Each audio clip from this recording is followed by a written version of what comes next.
नमस्कार, मैं हूं आपके साथ अनुष्का और आप देख रहे हैं न्यूज समाचार जनता की आवाज। आइए रुख करते हैं आज की खास खबरों की ओर। शशि थरूर का फिर से राष्ट्रवादी बयान। हमें झुकने की जरूरत नहीं, हमारे पास बड़ा बाजार है, हम चीन की तरह सिर्फ निर्यात पर निर्भर नहीं है। अमेरिका अपनी मांगों पर अगर ऐसे ही दादागिरी करेगा तो हमें कहीं और जाना होगा। यही नए भारत की ताकत है। आइए देखते हैं आगे की रिपोर्ट अभिषेक दुबे के साथ। You know, first of all, I think it's a very serious matter for us for a number of reasons. 25% plus an unspecified penalty for our buying oil and gas from Russia. It could take it up to 35, 45, we don't know how much. There's even talk of a 100% penalty which will destroy our trade with America. It may be just a bargaining tactic. As you know, the trade negotiations are still going on. And therefore, there is a possibility that in the course of negotiations, this may come down. If it doesn't, it will certainly damage our exports because America is a very big market for us. I think our exports alone are $87-90 billion. So if that is a dramatic drop, that will hurt us. Some estimates are already coming that we might end up losing 0.5% of GDP if we don't have the American market. On the other hand, if their demands are completely unreasonable, our negotiators have every right to resist. For example, we have about 700 million Indians who are dependent on agriculture. We cannot risk their livelihoods to make America happy. America has to understand our needs as well.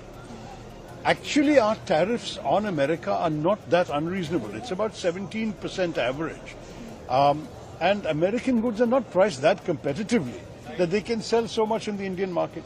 If Mr. Trump thinks, oh, bade market hai, we can sell a lot of items, then they have to look at their own prices. Are they competitive? Most of the things they want to sell us as manufactured goods are cheaper from other suppliers. Everyone will buy what they can afford to buy. So this also the Americans have to realize. I do believe the American stand has not been totally reasonable. And I believe our stand, we can possibly show some flexibility, but there is a limit to how much flexibility we can show.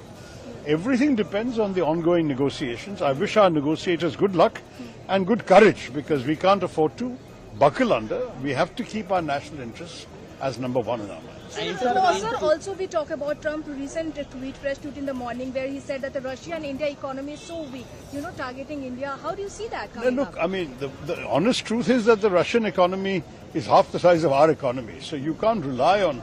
And Russia has become increasingly dependent on China as well. So we have to bear all this in mind. Look, it's a very complex scenario. We can't just talk in 5 minutes about it.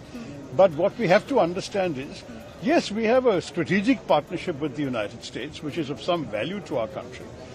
But there has to be a reasonable conversation amongst friends. You cannot have a situation where one side makes unilateral demands and us as a country, we have to just take it lying down. That will not happen. India is a proud and self-respecting independent nation. We have our interests, we have our red lines, and on that basis, there will be some things we can discuss, some things we will not be able to consider, just as they also have their own red lines. So I think there has to be some give and take. Let's wait as the negotiations progress. We can analyze all the implications, but this is not the final answer. There has got to be some more negotiating to be done. Sir, Pakistan trade deal with Pakistan, sir, trade deal with Pakistan. How do you see that? I think that they may have some illusions about finding oil in Pakistan. I wish them luck.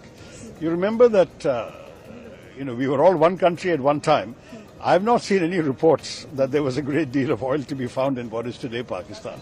But if the Americans want to look, let them look. I mean, we looked, as you know, we found some oil in Bombay High, we found some oil in Assam. But we are importing 86% of our oil and gas needs. So I don't know how much they're going to find. But I mean, look, as far as I'm concerned, let them do what they like with other countries. The only issue that matters to me is what they do with our country. How do you see